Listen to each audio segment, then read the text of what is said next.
Welcome back to the show. It's time for the week in review, and we got the original OG in the house. Who is it?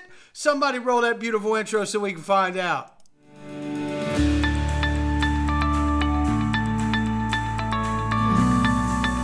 Digital Perspectives with Brad Kimes. Come on in.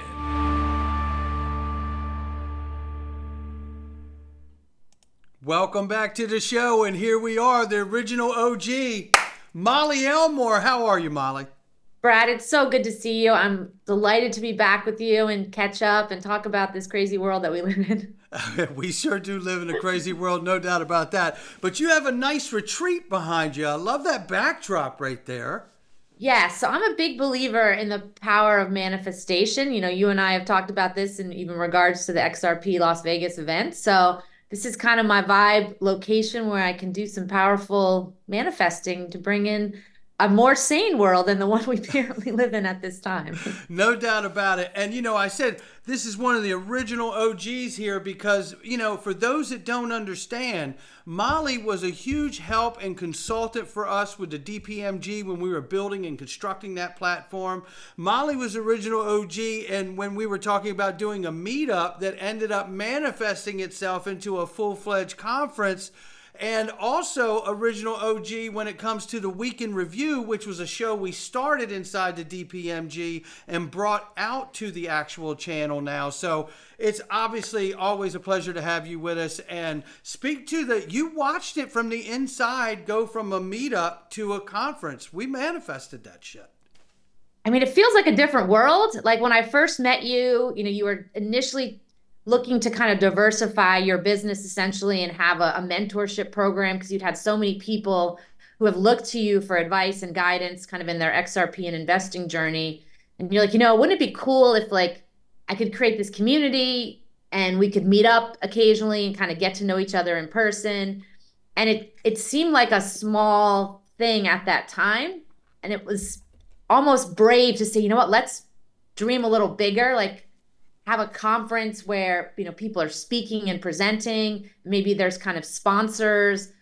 How crazy it would be like if Ripple could be a sponsor of that. Like that first conversation we had about it, the idea that Ripple would have the role that it did this year seemed like a far-fetched thing. And I just sort of told you this a couple minutes ago, but when I walked into the room that the event was at this year, I mean, the ceilings were massive. I don't know if it was like 50-foot ceilings, but it was a huge room. And the idea that like that was manifested from just a simple conversation and a simple intention was remarkable. And it made me wonder too, like, how are you going to top this? Like, how can this be even more magnificent than it was this year?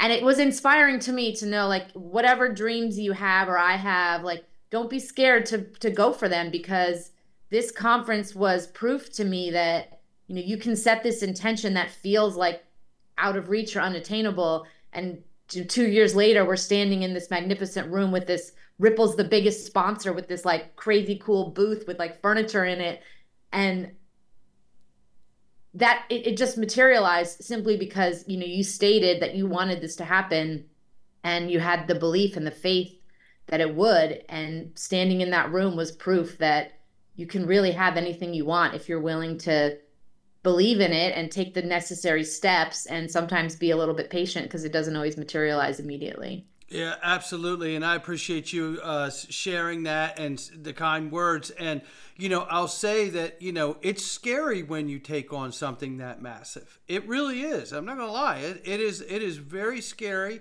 And, you know, when I tell you, Bob Proctor is somebody who I've followed a lot in my life. He's since passed away. But a huge, profound impact that man had on my life. And he said something one time. He said that, you know, in order to do something you've never done before, on some level, it's going to require that you become someone you've never been before. And it's really no truer words have been spoken, because, you know, we had to work through this process to be able to make that happen. And in order to do that, I had to continually learn more and learn more about every part and every aspect of it. And by the time you get to the end of it, you're now someone else who knows more about this. That journey is where it's at. So many people just want the end result, but it is the journey itself that is the empowerment. That's where the empowerment comes from. And in the process of walking towards something that you don't currently have, it is the education of attaining it along the way that becomes, and really the perpetual flywheel effect, that knowledge and then combined with the taking action is really what becomes, the power of getting it done. That's where the empowerment comes from. So it is, and every year it is like, you learn more, but it's still a bit like starting over, because you can't assume like there's, oh, I just have it figured out. There's always, with this many working parts, there is always something that you're not really prepared for, or that you're going to have to deal with along the way. But we're glad it worked out. And I doubt most people understand the risks that you had to take with those events, like the financial commitments you had to make, that if it was like a bust, you would have been on the hook for a lot of money. And I can understand, like, that creates kind of a fear. Like, we're all in on this. Like, it's a one-way street. We either make this work or it's not going to be very pleasant. And to be able to gamble on yourself and sort of your team with Danielle, like, is brave. Like, it takes a lot of courage to go all in on something like that, knowing that there's a downside. And that's what I think a lot of people don't understand with manifesting, is that you have to be willing to take big risks and bet on yourself and just assume that it's going to work out.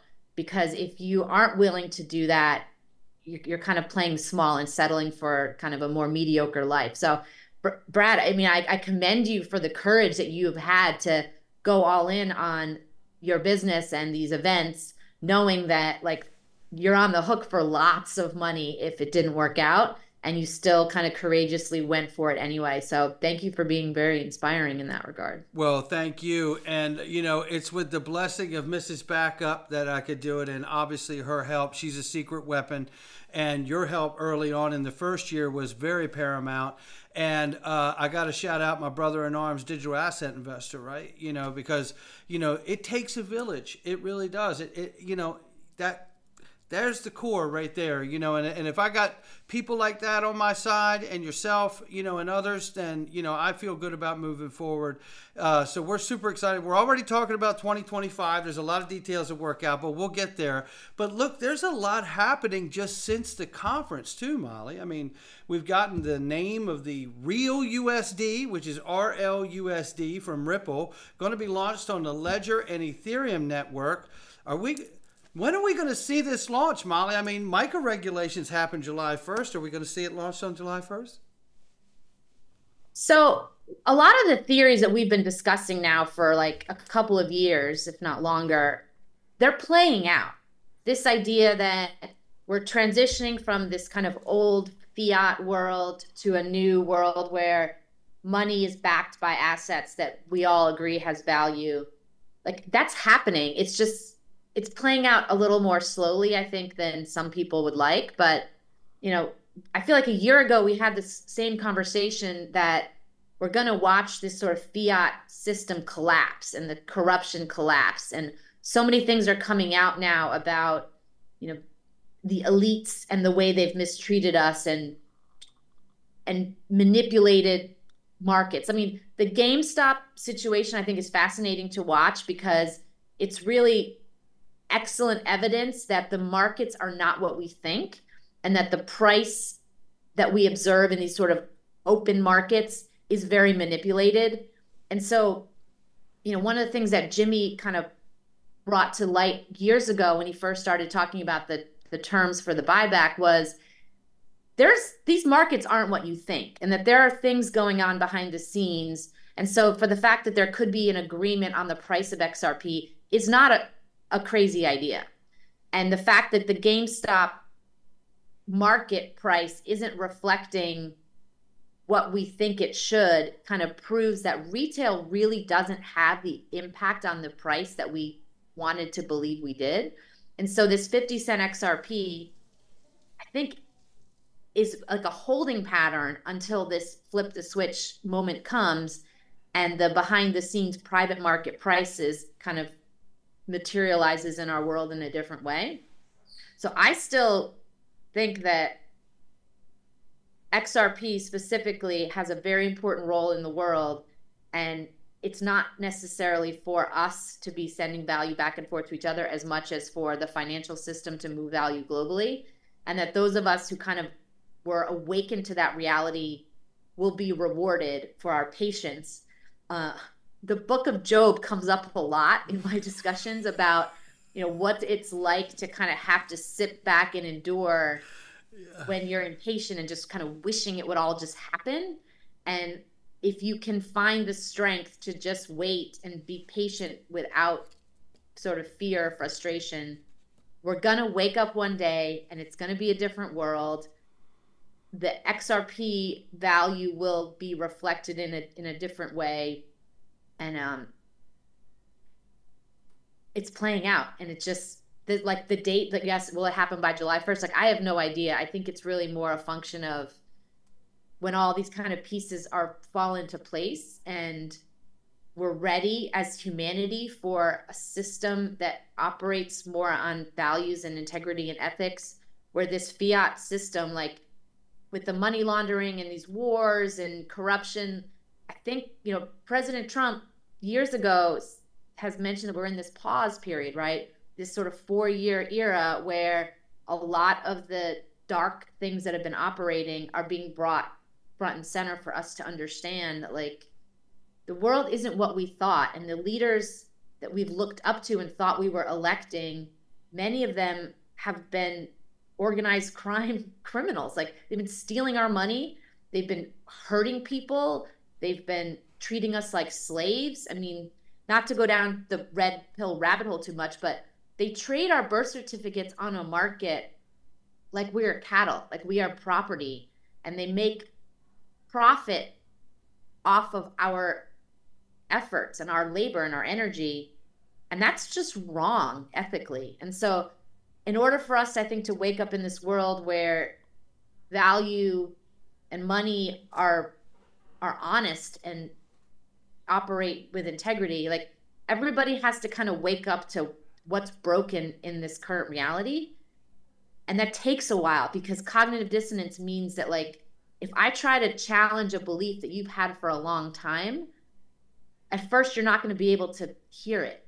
And I've got to kind of repeat it over and over so that your mind is willing to be open to a reality that isn't what we thought. And the fact that our government leaders are not our friends or our allies is a tough thing, a tough pill to swallow. And so we've had to go through this years of awakening to all this gross, shady stuff that they've been doing, which is why I think it's taking a lot longer than we would have liked, because in order to normalize the fact that we need a much smaller government, and we need to have people who are not in government roles for profit, or it's not supposed to be a lifetime career. It's supposed to be something you serve your term at and then go back to your regular life. So that's a long-winded answer, but I think that it's taking a long time because it had to. We have to, as a collective, wake up to the fact that we are more responsible for ourselves than we want to be, and we can't be looking to government to, like, take care of us like a daddy parent type thing. Yeah, and it makes things difficult because, you know, it is clear in a way, there's enough evidence to clearly know that the Biden administration and his family are absolutely Manchurian Candidate. And President Trump actually last night called President Biden a Manchurian Candidate. It really, you know, touching on that whole ties with money coming from China to the multiple businesses that they have, using his own son as a mule to get that money to him and his family. It's quite disgusting. So you're right. You know, when you see that there's this very real thing there, you start asking yourself, well, what about the monetary system? What about digital technology? What about how do we get to be the leader in this country? Then you start really asking yourself, well, why are we not the leader? Because if these things are very real, and those things are very real about the Manchurian Candidate, then you cannot look at this problem of why we're not a leader, just like we were the leader in the internet. Why are we not the leader of this industrial race? And when you look at that, you cannot look at that and say, without looking at the true fact about what's really going on with the money to this administration behind the closed doors. So all of that really to say that these old narratives that have been spoken as old narratives, you're right, are playing out right now. And when we come back to this world and the distributed ledger technology and where we are today, in clarity and legislation, we're seeing a lot of these stable coins and things of this nature, like Ripple's about to launch one. They say sometime likely this year.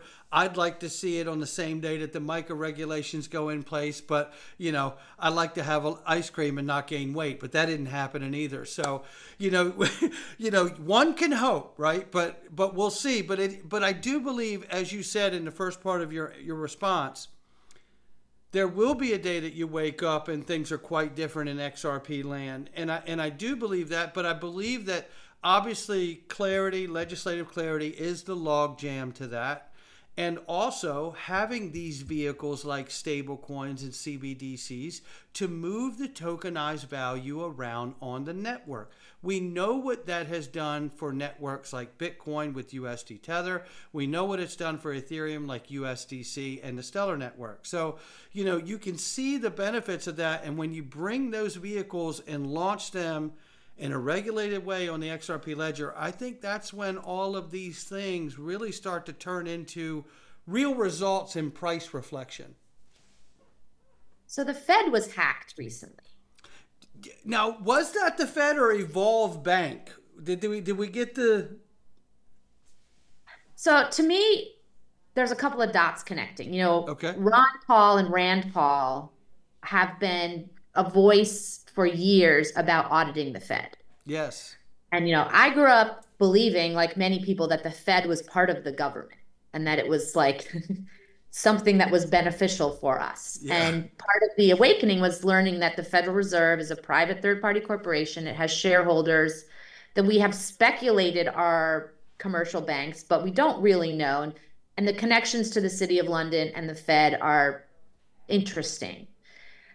But we don't really know because we don't have access to that information. So hackers, though, can get that information. This is sort of the Julian Assange storyline, right? Like, what happens when a whistleblower wants to reveal data that the government doesn't want us to know about? And Julian Assange is freed right around the same time that the Fed is hacked, and we're watching this kind of changes to the monetary system. So I believe just intuitively that there's more to that Fed hack story that we have not yet learned. And imagine if now it became mainstream news that the Fed isn't what we think. And, they are the issuer right now of the US dollar. And so the fall of the Fed would coincide quite perfectly with the rise of a new set of stable coins that are potentially backed by actual assets and not just printed out of nothing. So I really think that the wheels are in motion and we're getting close to whatever is going to happen. That is the big revelation in terms of the fact that the US dollar, which has been the global reserve currency for our entire lifetime, it's hard to imagine what it would be like if that were different. I think Americans tend to be fearful that we've had this great thing going and any change would be bad. However, we're in a situation where inflation is out of control. I was just last night talking to people who, a younger couple who really want to buy a house, but it's so expensive to buy a house on a regular 25-year-old person's salary that it just doesn't feel attainable. And it's not supposed to be that way. There's this young family, they want to have kids, they want to be in a house, but they can't afford a $600,000 little tiny starter home. And the Fed is a big part of that. And this interest rate business that they arbitrarily decide who gets to buy a house in this country or even globally, they have a lot of power and they haven't really earned that power. So I think it's all kind of playing out. And the stablecoin thing is interesting because we think they're stable, right? I mean, that's the name of them, but they seem to be steadily losing money purchasing power. And so what really is the answer? Is XRP going to actually be more of a stable coin than the dollar has been? So I think our beliefs around money are going to be changing very, very quickly. And it ties into the Fed audit, in my opinion, the launch of these stable coins, the awakening to the fact that we have a lot of corruption in our government. It's all gonna, it's like an exciting movie where there's all these different kind of storylines and they're gonna come together for this sort of peak crescendo. And I really do believe that we're gonna wake up one day on the other side of this and it's gonna be a more beautiful world. And even though a lot of changes are gonna happen, the net will be very positive. Now, if you are part of the corrupt elite, I think it's gonna kind of suck for you because you'll probably go to jail or suffer some karmic consequence. But for people like us who have just tried to live our lives and make money and survive, like we're gonna wake up in a beautiful world where all that darkness is gone. Well, you know, to your point about the Fed and the possible hack there, the first thing I thought, and I think I quote tweeted it when I saw that article about the 33 terabytes. Now, I saw something that said it was actually Evolve Bank, but maybe there's a backdoor through Evolve into the Fed. We really don't kind of know all the details yet. But my first thought was very similar to yours. Is I was like, oh, this will be the catalyst to make the switch, right? Oh, we need to be on a distributed ledger technology all the way around because it points to the vulnerability and the antiquated infrastructure that's already there, right? And it's like, well, obviously you can't just leave things as like at this, you know, you're going to get hacked. And then obviously that does open the door if you upgrade these, you know, systems to distributed ledger technology and blockchain. Then you can start having a conversation about using the vehicles like stable coins and CBDCs. You know, it just, like you said, you could see this moment coming together from many different avenues where there's going to be this collective where the legislation itself is going to be the Cambrian explosion, I believe, for the whole entire market. I mean, one of the biggest benefits to using money on a blockchain is transparency. There's like a ledger that stores all of the transactions. Imagine if all government spending was actually transparent. It should be. Why is it not? I mean, it's our money that's being spent on our behalf. And the fact that we really have no idea where that money goes is a big problem. And every time people kind of bring that up, I mean, there's like a great Nancy Pelosi clip from ages ago where, you know, sort of advocates for transparency, and it was kind of like, oh, don't worry about that. Of course we're spending all this money ethically. And blockchain money, I think, of government spending should be extremely transparent. Every citizen who pays taxes should have the ability to see where every dollar goes. And that's why I think the regulations are being fought, is that, you know what, it's going to be hard to be organized crime and launder money and steal it and move it over to your nonprofits if there is transparency. And so that's sort of the energy that we're fighting as citizens, is we want accountability. Like, you shouldn't get to see where I'm spending my money at all, but certainly not if it's not going to be, the government's not going to be held to that same standard. Well, you know, to add to that point that you're making, because I believe that's exactly why they're fighting this, along with the fact that stable coins, proper regulated stable coins, have to be backed 1-to-1 or to a surplus. Now, to add to that point, if you look at where we're going, Custodia Bank was denied a master account to the Fed because they wanted to do 1-to-1 or a surplus and no fractional lending. Where's the biggest threat from this technology and innovation in this sector? DeFi, because you'll be able to stake your assets and then earn rewards, returns, yield on those assets without a bank, right? So all of this is really where that fight is coming from for me too, right? You know, I see that too. It is the financial big bank side pushing the regulatory capture, I believe, of the SEC and other agencies and government itself with their lobby dollars to say, suppress this as long as possible. Because ultimately, at the end of the day here, whether we're talking about the Fed or we're talking about smaller banks or whatever, stable coins, We're talking about moving from a debt-based system to an asset-backed system, which means we got to give up fractional lending. And that's the juice that none of the banks want to give up. Right. And that's the great Brian Brooks quote, is that cryptocurrencies are not a threat to money. They're a threat to banking. That's right. And the fact that the banks don't actually do anything of value, like we don't really need them. Yeah. And if they're printing money out of nothing and leading to this inflation problem, and then, I mean, imagine if I just like literally wrote on a piece of paper $1 million and gave that to you, and now you could buy stuff with it, and then you have to pay me back with interest.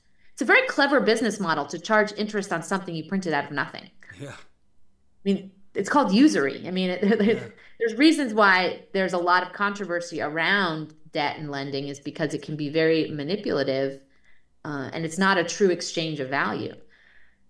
And so I think to wake up on the other side of this, where we have DeFi and transparency and sound money, and the banking system that has oppressed us really for a long, we live in this debt world where people have to go to work like just to survive, and we get, push kids into getting these student loans and push people into buying things they can't really afford, and creates this kind of debt obligation where you can't just take a year off and go travel because people have all these bills they have to pay. You become a prisoner of sorts. And it doesn't have to be that way. And so I'm so excited that in our lifetime, we're going to watch the fall of this system that oppresses so many people, and wake up. I mean, imagine what it's going to be like if everyone just gets to do what they want and doesn't have to do things because they need to earn money. Like, exactly. It's going to be an unrecognizable world for us. Exactly. And some people talk about this as like the post-Nassara world or 5D Earth or whatever. But just this one thing about freeing everybody from needing to make money to survive is going to be like amazing to reprogram, like, what is life like when you can just do what you want and pursue your passions and pursue your hobbies and your interests. And for a lot of people, they can't even have this conversation because they're so like living in this debt world that to even imagine what it would be like to not be in that, it's almost scary. Like, they don't want to be hopeful that will happen because they don't want to be disappointed. But we're close. I mean, watching all of these things converge in the fall of this banking cartel and all this kind of nefarious activity, we're going to get to wake up in this world that feels really different, and it's going to be amazing, but a little bit scary. It's like we've been in prison. I've used this analogy before. Imagine you spent your whole life in prison.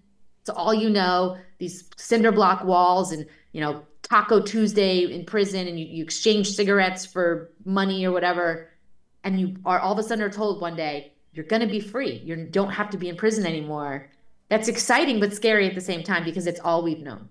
Absolutely right. Yeah. Institutionalized, when you've been captured and you don't know how to get out of that paradigm or how to even think about that paradigm being different for yourself.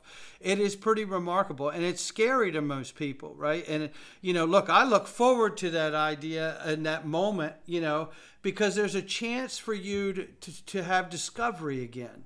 There's a chance for you to get up every day and discover and get curious and enthusiastic about new things, right?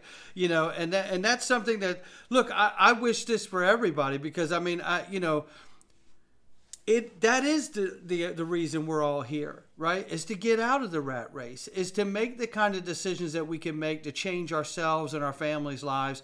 And I do believe we're going to have that opportunity. And I know that a lot of people before us in other areas, whether it's Bitcoin or Ethereum, and I'm happy for those people that they've been able to ride that wave for themselves, But what I'm most excited about is to ride the wave of traditional finance and legacy firms and institutions that are going to come into this space and use assets, as I believe, XRP and XLM, not financial advice, and other assets like that to better their business models and experience on the level of enterprise facing all the way down to consumer. And I just want to add one more thing. One of the other reasons I'm so excited about Ripple to launch a stable coin is because I realize that they're enterprise facing, but the day that they launch that stable coin, Ripple's consumer facing at that point. And that's super exciting to me. It's a contact point that they've never had before. And I think it's super, super exciting. There's been a theory that I happen to agree with, that Ripple may become the central bank of the United States and assume a role. You know, we just talked about the Fed being hacked and all this sort of nefarious stuff comes out. So if the Fed goes away, who kind of steps in to replace them? And I don't know if this is a conspiracy theory or whatever, but the idea around the lawsuit really mobilized a lot of citizens. This created this XRP army of people like us who were like rooting for Ripple to win and kind of beat this sort of bad SEC who was corrupt and was being manipulated by some of these kind of banking cartel members. And so we kind of got on the side of Ripple, right? We're saying we wanted Ripple to win. They were the good guys in this fight. Central banks globally have a PR problem. Like, we don't really like central banks. We're not big fans of them. So how cool is it that we might have a new central bank that has this like army of people in their corner rooting for them? It's quite a good PR move to have this new central bank that has all of these supporters and advocates who are going to tell the rest of the world that Ripple are the good guys. Like, they fought the hard fight and they took down a lot of this corrupt institutions. So I think there's really no entity more perfect to replace the Fed than Ripple because of what they've gone through and sort of being the voice of reason. I mean, Brad Garlinghouse is a quintessential CEO. Like, he's polished, he's great on camera, he's extremely articulate, expresses himself very clearly.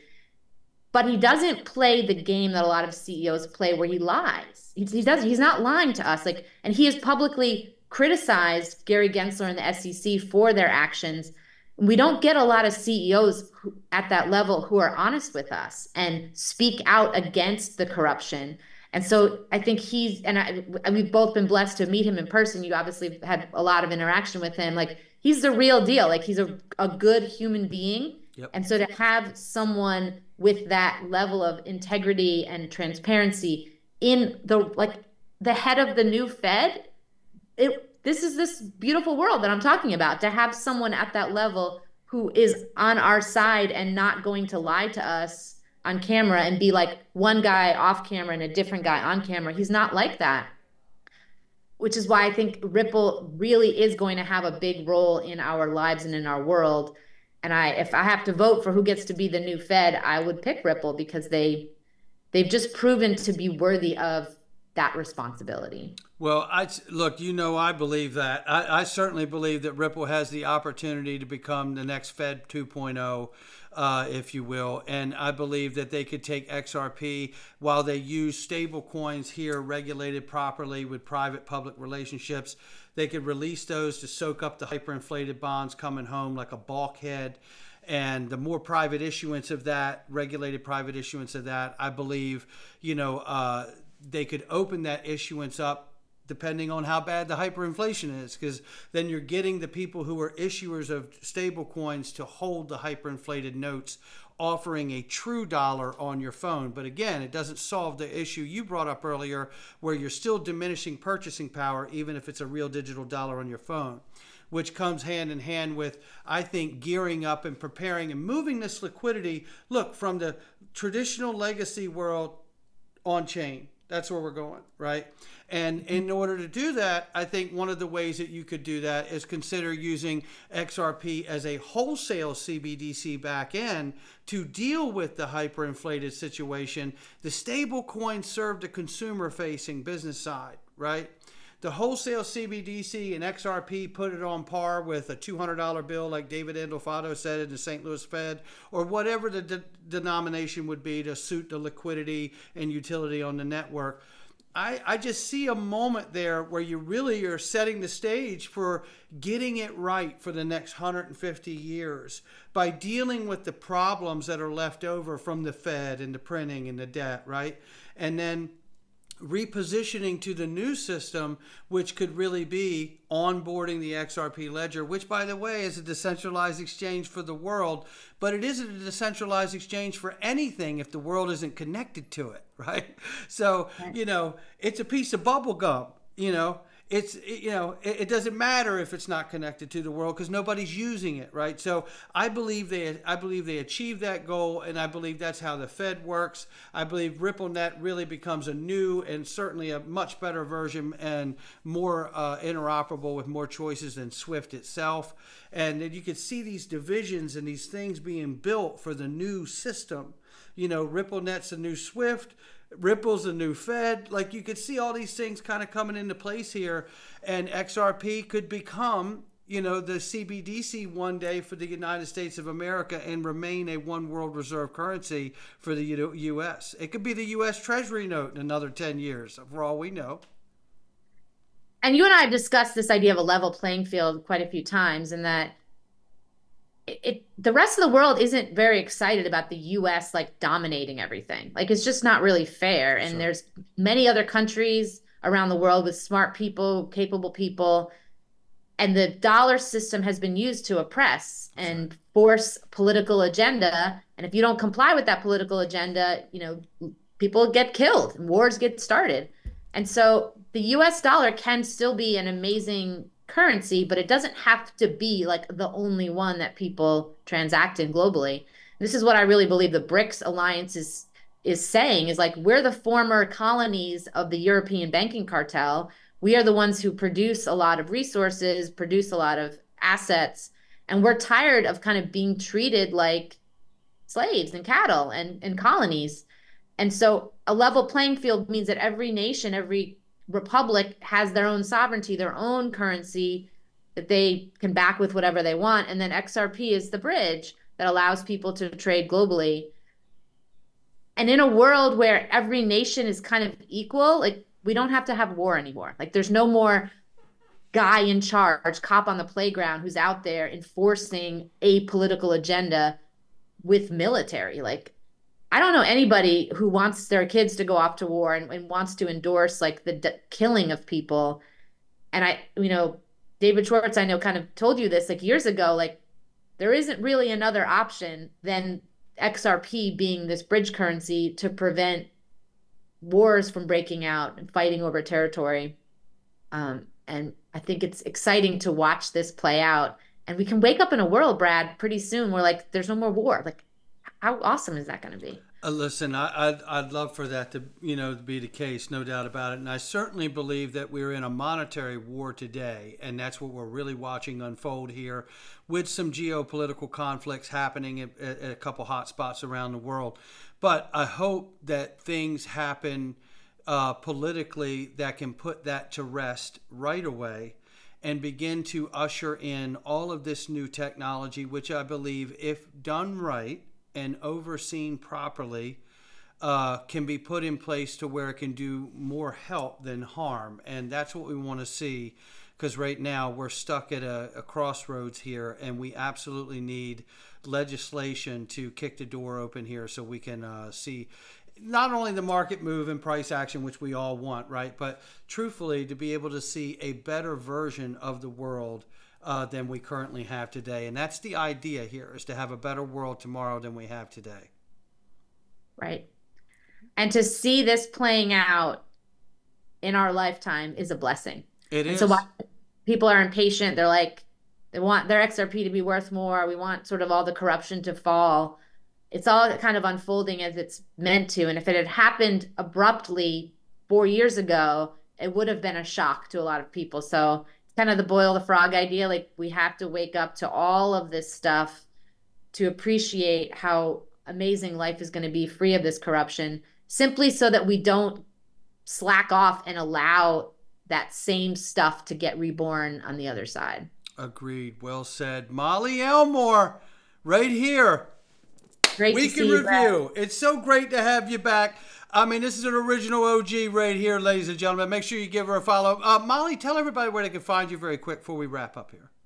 Molly Elmore 22 on Twitter. be careful. There's a bunch of fake accounts and they might try to sell you some scammy trading course in Messenger or in Twitter messages. Don't fall for that. I do not offer any scammy trading courses at all. And I'm not, so Molly Elmore 22 on Twitter is the best place. You got it. Molly Elmore, thank you for being here. Don't go anywhere. Right here, ladies and gentlemen. That's the Week in Review. Have a great weekend.